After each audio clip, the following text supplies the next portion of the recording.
Thank you so much, Stacy, for both your partnership and your leadership in Georgia and across the nation on issues that are important to moving our region forward. None more important right now than responding to the census.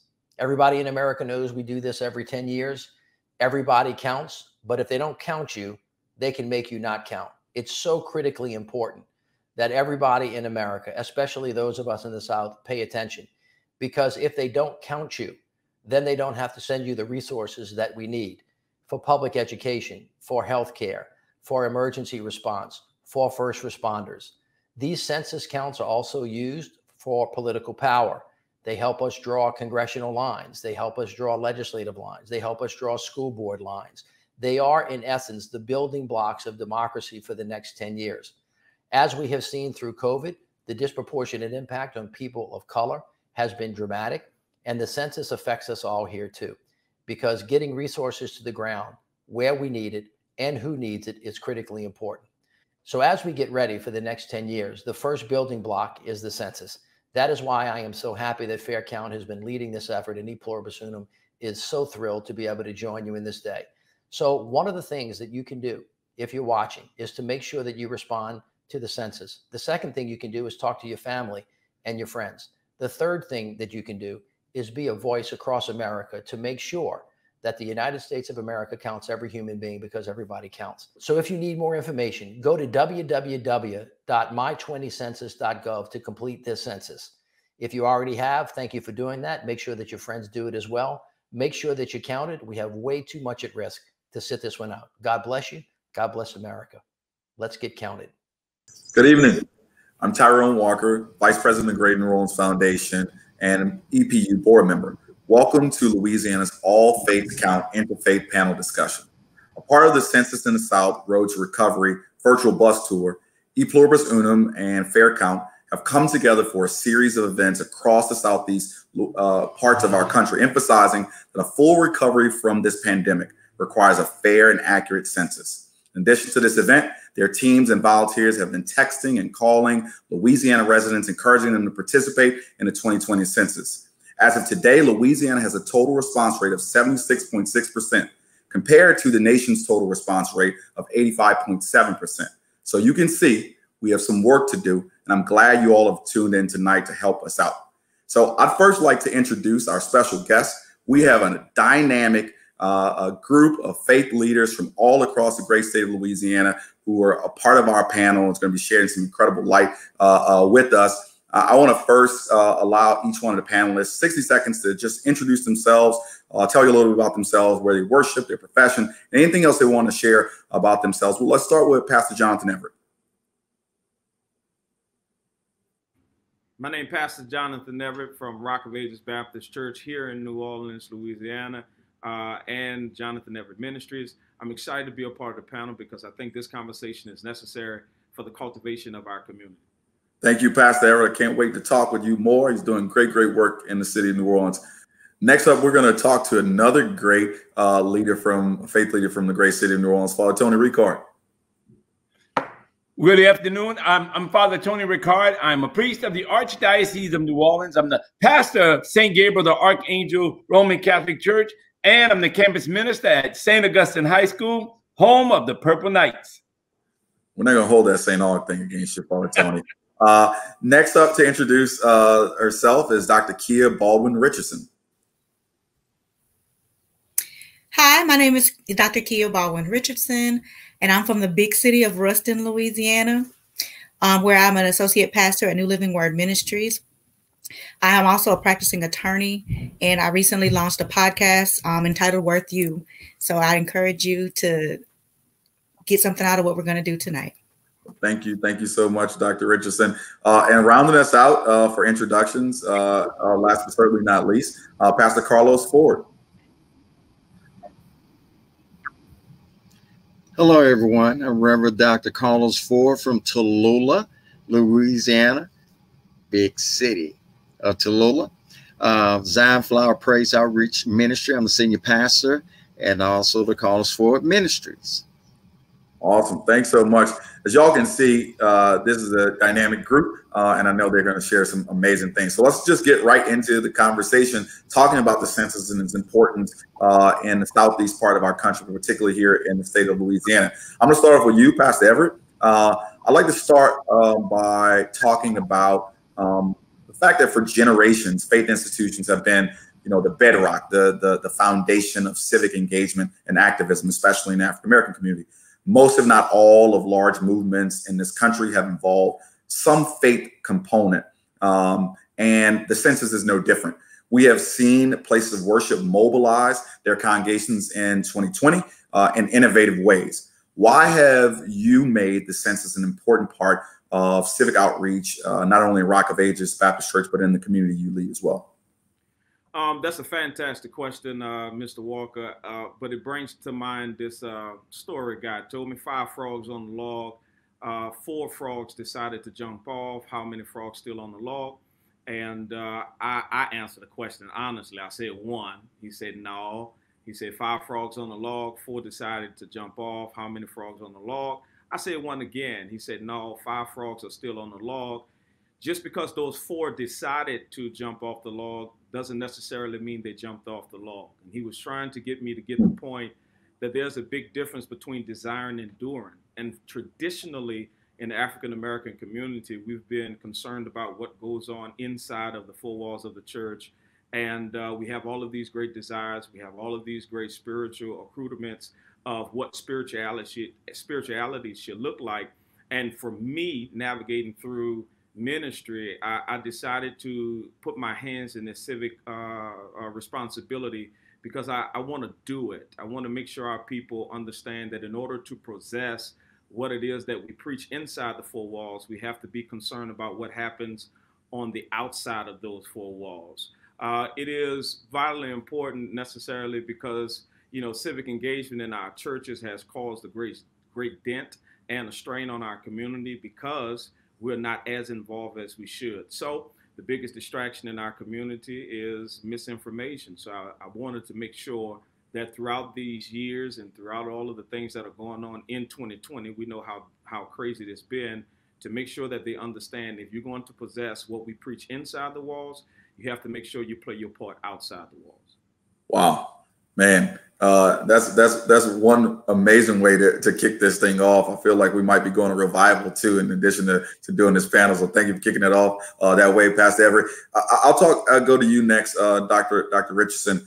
We've been framing this conversation about the 2020 census as an act of resistance, right? What do you see as the opportunities for underserved communities to resist systemic oppressions through their partner participation in the census this year? Well, as you know, that the census determines so many things. Like it determines the funding for your area. It determines the amount of congressional seats that your state is able to get.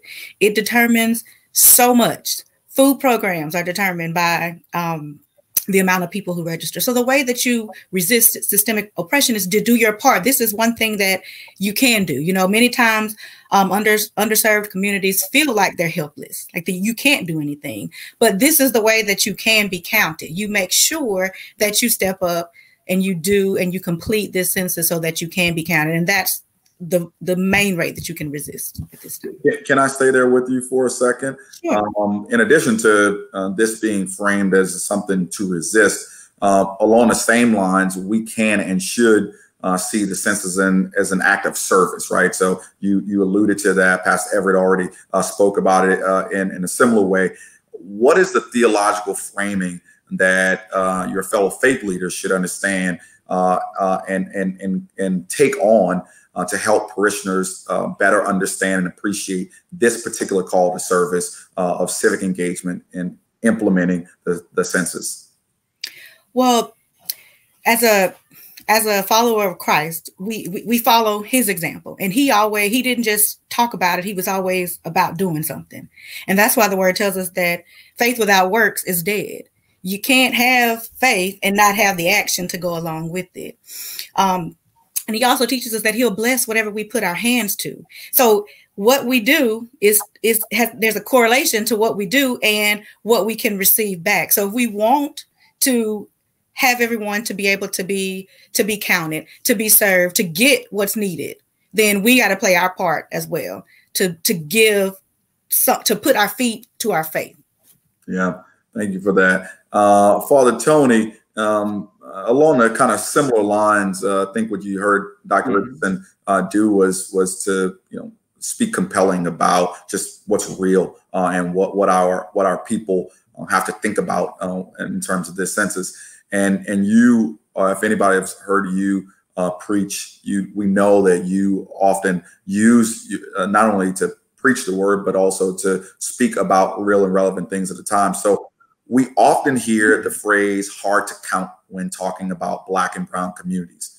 These communities are often considered hard to count because of not only the systemic barriers for counting, like lack of housing, immigration status, and age, but because of the distrust many of these groups, many of the groups that we all engage with the most, have with our government. So how do we as faith leaders and civic leaders become bridge builders to lessen the burden on the communities and increase engagement in meaningful ways? Well, I think one of the first things that we have to do is we have to help our people better understand, as Dr. Richardson and Pastor Everett said, the importance of being counted is tantamount to who we are. All of our ancestors, all of our elders, marched and died so that we could be finally free in this great nation. But, if we go way back, we realize that the census itself is really important, and being a part of a census is not something new. And I think that's part of what we have to get into our people, that this is not something new. They've been counting us for years. They counted us when we were on boats. They counted us when they were trying to get us out the field. They counted us when we were working in the house. They counted us everywhere. But what we also understand is that as they were counting us, we were also beginning to build up who we were and where we were. But even scripturally, theologically, when you think about being a part of that census, all we need to do is go back to the very beginning of Jesus Christ's life on this earth. We got to remember, why did Joseph and Mary go to Bethlehem? To be a part of the census, to be counted. They had to go be counted. And so part of what we have to do is come to that realization that we are trying to get our people in that number. And so we can't be afraid. So many people that the fear is that, what if they know who's in my house, or if they know how many people are here, they might come. And and we've been through so many different things from trials and tribulations, and so our people are often apprehensive because they don't want to be a part of something that might come back on them. But what we have to do is remind them that as Dr. Richardson pointed out, being counted in the census brings so much to our community, brings so much to our house, brings so much to what we are. And so what we've got to tell them is that, hey, Joseph, Jesus, and Mary got counted. Don't be afraid, because, hey, Jesus got counted on his first day, and bam, look where we at today. So don't be afraid, be courageous, and realize that even as minorities in this nation, maybe if we count enough, we'll find out we're not as much of a minority as people think. Mm-hmm. Mm-hmm.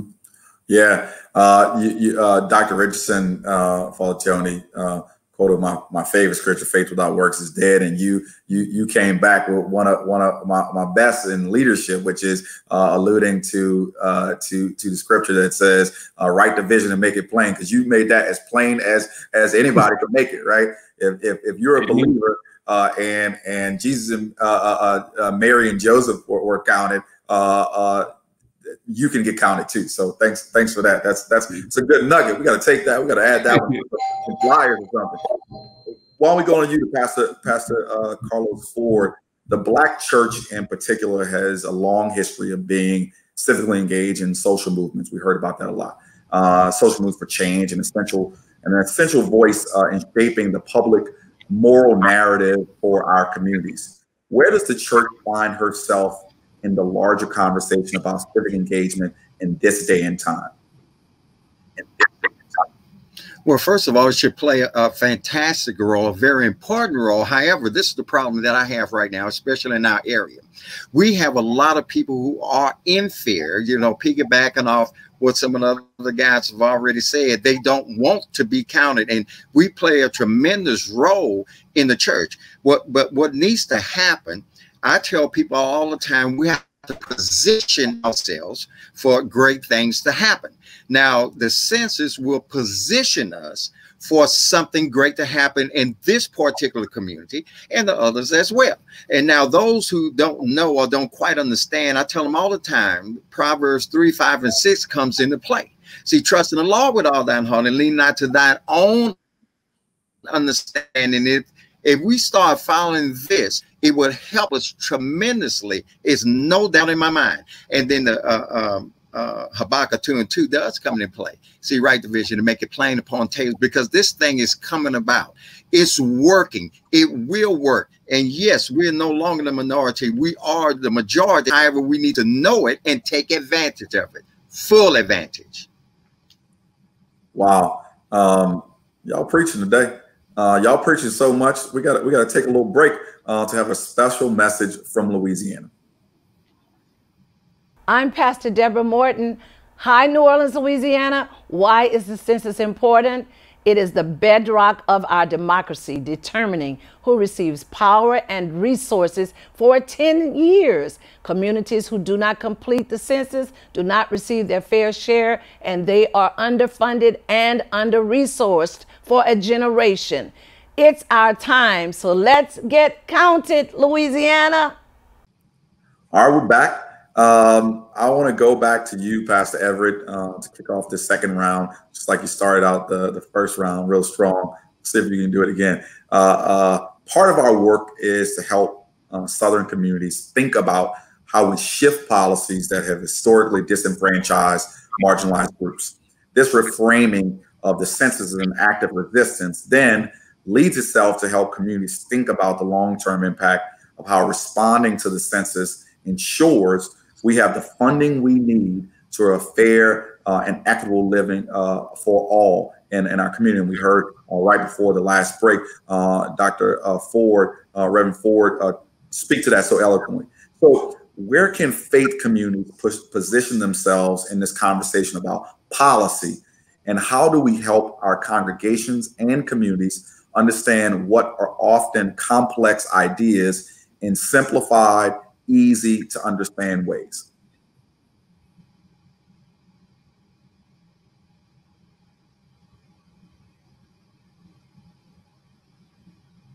You got to unmute my friend, Pastor Everett.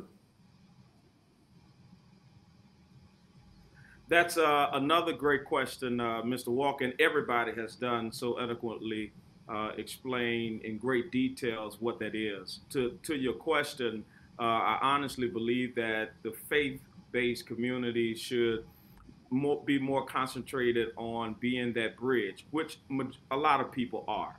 I thoroughly believe that we are have a great expectations for those who govern our pulpit without really understanding that those individuals have to be educated and well-rounded themselves before they can disseminate great information to those who are following them. So since we're talking about Christology and Christianity and New Testament origin, we see Jesus mobilize the marginalized.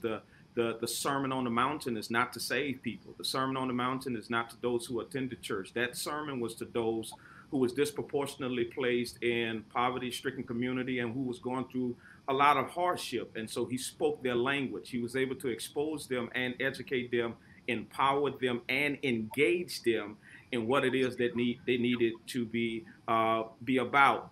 Also, I thoroughly believe that those who are bridges are still suffering from the trauma of lack of transparency from those who once had our trust. So we have a lot of distrust. We're dealing with past trauma, so we don't trust the census. And here's the truth. They might not say that. You have preachers don't trust the census. We ain't talking about the parishioners. We even talking about those who's supposed to be given leadership. We have people in our community, nonprofit organizations, who was promised things but didn't get it. People who were in churches who were supposed to foster different things and didn't get it. So we're dealing with all of these different things that is prohibiting us from making what we need to go forward. And we know it is a necessity that we be that bridge, that we help to deal with people. And one more thing, because it's not directly affecting our community, we don't deem it to be as important as everybody else, right?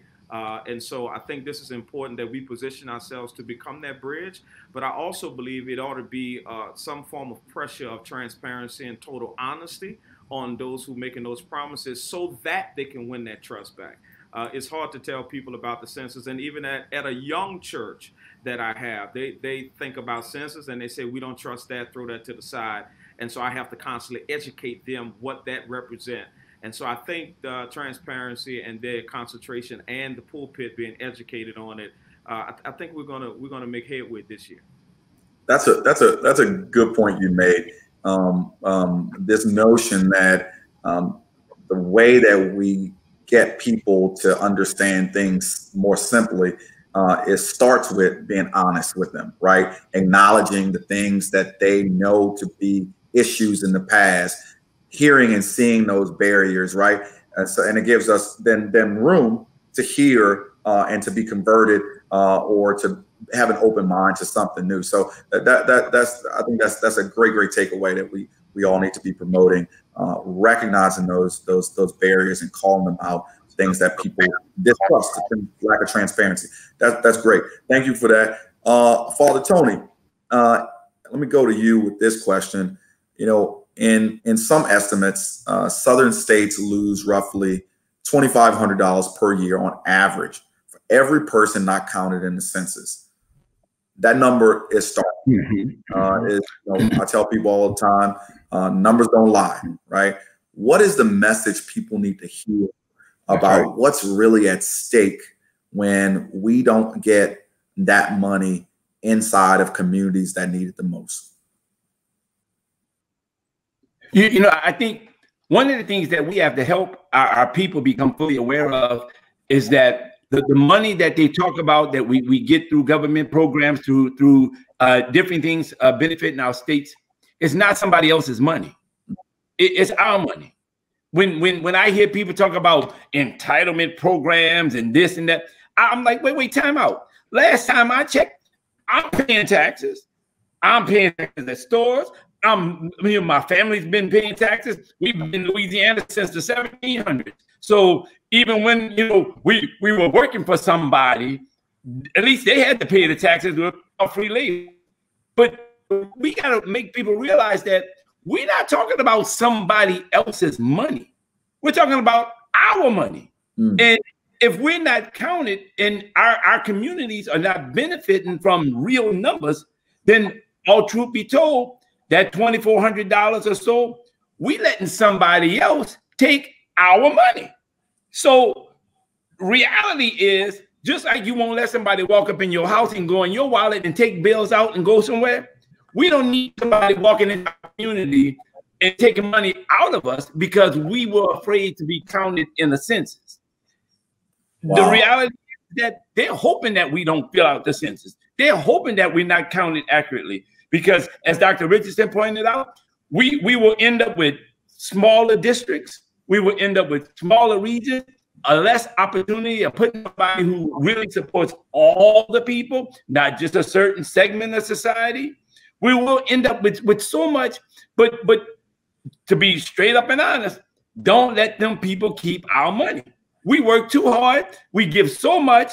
And last time I checked, when I go to the grocery store, the taxes I pay is the same taxes somebody else paid. When I fill out my income tax, the same percentage that somebody else is getting, I'm giving that money too. So we need to go get our money.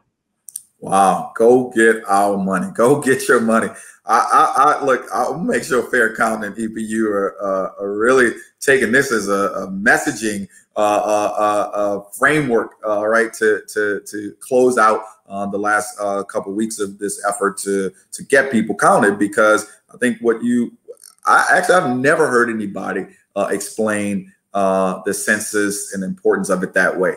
And we all know this, whether it's our churches or our families or communities or work, right? Sometimes it's hard to convince people to buy into something positive, right?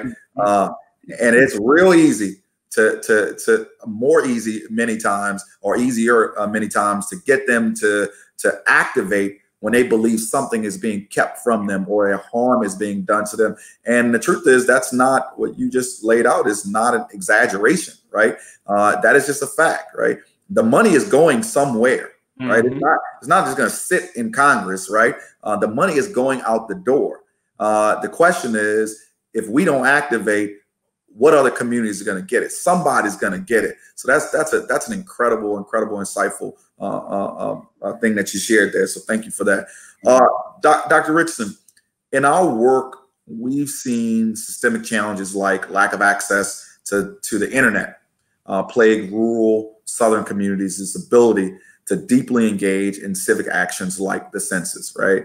We made many changes to, like everything that happens in our society, a lot of things going from paper and manual to digital, right? But so many people are without a real good digital safety net. What is the responsibility of corporate and community partners to close these technological gaps that we see too often, not only in impoverished communities, but in our rural communities specifically? I think the responsibility is to be a part of the solution in the community that you're within. So you take businesses or corporations who benefit from the people in that community. So you have a responsibility to then, in turn, to serve that community and fill in these gaps. Many times people won't just walk up to the front door and say, hey, I have these particular issues that prevent me from being able to fill out the census. So sometimes it might involve being creative, finding ways to actually get into the community on times other than just from 9 to 5 when you're open. Sometimes that might mean going early or staying late, or even spending some of your time on the weekends, if you want to truly empower the people that are in your community that ultimately you serve and that you benefit from on a daily basis. And so I think the solution is that people have got to be creative and willing to, kind of like Pastor Everett said earlier, go beyond the 4 walls of your building. Typically, people don't just walk up and ask for the things that are needed, especially not for something like the census, when you don't really feel or see how you'll get a benefit out of it anyway. So I think we have a responsibility to go to those communities and bring them what they're lacking, help them, assist them, give them that hand up, so that we can make sure that those people in our community that support us are also counted as well. Wow. I hear that as a corporate moral responsibility, right?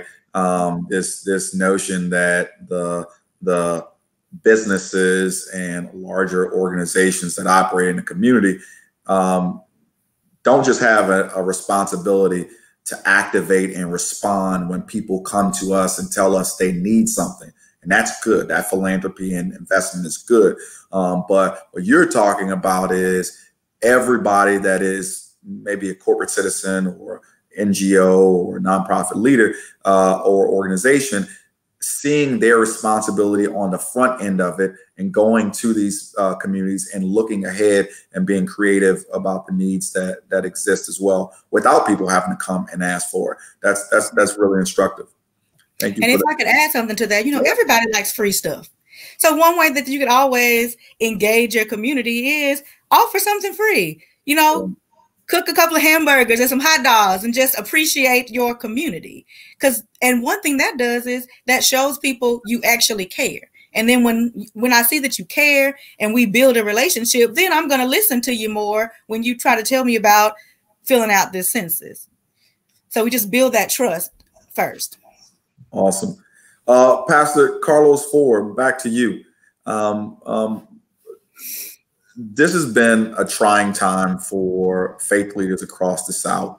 Many have seen their fellow leaders suffer from COVID-19, seeing their congregants pass away, We, on top of that, especially in Southeast part of our country and in Louisiana, we've seen so many hurricanes and natural disasters back to back to back. And we'll continue to pray for the people impacted in Lake Charles and other parts of our state.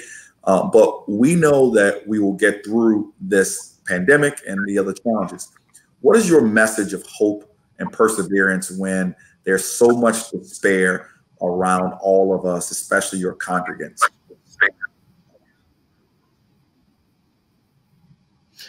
Keep this in mind, even though we may be going through a critical moment in life, it's designed for us to refocus, reprogram our thinking, and recalibrate our lives. That's what this is designed for. This, I call it plague, this coronavirus pandemic, this plague. It slows us down because we've been in this microwave society for so long. And we come up with so many excuses. I have to be there. I have to get there. But what God has done is slowed everything down for us to repeat, refocus, reprogram our thinking, recalibrate our lives, and going piggyback a little bit off Doc Richardson a little bit, and all of us, every one of us. Yes, we need to stand and be counted. This is what it's designed for, to help our communities and help each other. I've been taught all of my life, I have to stand for something or I'll fall for anything. And saying what we need to do is stand up, be counted, and allow this money's, yes, Father, don't let it get away. Let it come in individual communities. And most of all, let's get a little bit more God in our DNA. Everyone is necessary, and it's going to be all right. It's designed for us to get better, not weaker. It's designed for us to get stronger. And that's what we do. And that's what we do as faith leaders. Love that. Love that. Just very clear, simple, straightforward message of hope, right? Relying back on the things that we believe already, right? And you're preaching all the time. Thank you for that. This has been an amazing conversation tonight. And I know that the people watching right now have already been a whole bunch of notes down, grabbing all of these nuggets and great jewels from so many of you. But I think that you have more in you, and I think there's more insight you have. So I'm going to ask each one of our panelists tonight to share in about 2 minutes any final closing remarks that you have and you want to impart to our viewers. I'm going to start with Dr. Richardson.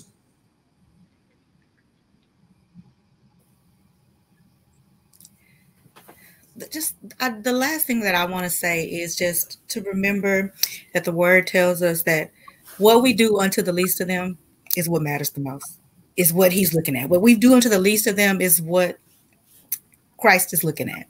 He said, what you do for them is what you have done unto me. And so it's our responsibility to make sure that those underserved communities are counted, whatever that means, meeting them where they are, hosting panel discussions like this, whatever we can do to make sure that those in our community who are underserved and who are typically underrepresented are counted. Thank you for that. Thank you for that. I'm going to go to Reverend Carlos. Just simply do our job. Do our job. Get out. Men are called but few are chosen. Those of us who know what our assignments are. We know what we've been assigned to do it, and do it with all type of joy. But I'm preaching to the choir when I'm talking to you guys. There's no doubt in my mind. However, let's do what we've been set up to do. Refocus, reprogram our thinking, recalibrate our lives, and make sure that message gets to many others. Thank you so much for that. Thank you so much for that, Pastor Ford. I'm going to go to Pastor Tony Ricard for his closing. You know, when we think about all the different ways that we want to be counted. We want to be set. You know, here in New Orleans with the New Orleans Saints, we sing when the Saints go marching in and how I want to be in that number. Well, you know, that number is actually referring to that number that's counted in the book of Revelation around the throne of grace. And so what we need to realize is just like we want to be in that number in the end, we need to be in that number now. We need to be in that number so that we can get a little taste of heaven on earth and make sure, as I said earlier, go get our money. Go get our money. It's the only way you can get that money if you count it. Thank you for that, Father Tony, as always. My good friend, Pastor Jonathan Everett. Close us out. There was the widows bust down the priest's doors and they said, we suffer from lack thereof. We have a need. The priest said, go find 7 good men, righteous of good standard. Bring them back. Let us approve them. The priest was insinuating to the community that these men, these disciples, what we call in the Baptist church, these deacons, their responsibility, all of our responsibility is to meet the needs. The church is relevant when we're meeting the needs of our community. And I want to challenge every pastor, even though we suffer from attempt fatigue, that we've been trying to do it more and more and more, that this thing is about meeting the needs of people. And the need right now is the lack thereof in our communities. And we have to address that with aggressiveness. And we have to handle it by disseminating the information that we. Thank you so much. Thank you so much. And thanks all 4 of you for spending some time with me and all of our viewers tonight to take out time in your schedule for this really, really important effort. I think what you all are demonstrating today, to Pastor Everett's last point, is that all of us can do something, right? And these times that we have and COVID related, we are not having the ability all the time to get in front of each other in person, but we're taking advantage of this virtual space. So thank you so much for taking your time out to not only spend some time with us, but to share some insight. I know for certain that it's going to help some more people do what they need to do, right? Fill out that census, be counted so they can get their money. So on behalf of Fair Count and Pluribus Unum, I would like to thank our guests for joining us tonight for our Louisiana virtual stop along the Census in the South Road to Recovery virtual bus tour. A couple of reminders. You can complete your census questionnaire tonight by going to my2020census.gov, by calling 1-844-330-2020, or by sending your paper questionnaire by mail. You can also visit censusinthesouth.org for updates on this virtual bus tour. Take care and see you all very soon. The census is important because it gives our government a better head count of the types of resources and materials that people need to succeed in our communities. The census is important because the government needs to know how many people there are and who needs funding and resources. You should fill the census if you haven't already.